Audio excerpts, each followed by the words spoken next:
бул улуу режиссер болчу.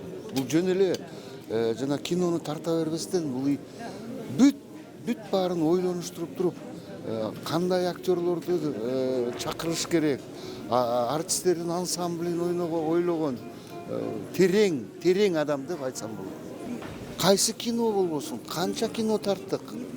Ар бир киносу бул өзүнчө эле бир ачылыш болгондо, мына 25 жашында карашты тарткан.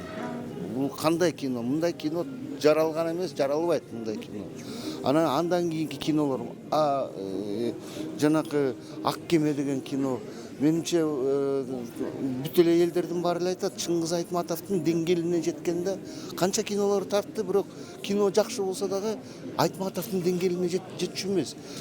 Мына буреки Ак кеме болсо, Айтматов кандай ойлосо ошондой эле болгон да.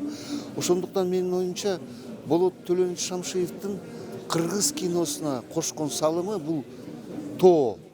Эми бул кызык нерсе да, бул адам өлгөндөн кийин адамдын кандай экенин сүйлөй башташат да. Тирүү кезинде анча деле менимче анча деле бааланбай кетти да. Бирок Болот Төлөнүч бактылуу адам деп ойлойм. Бактылуу адам.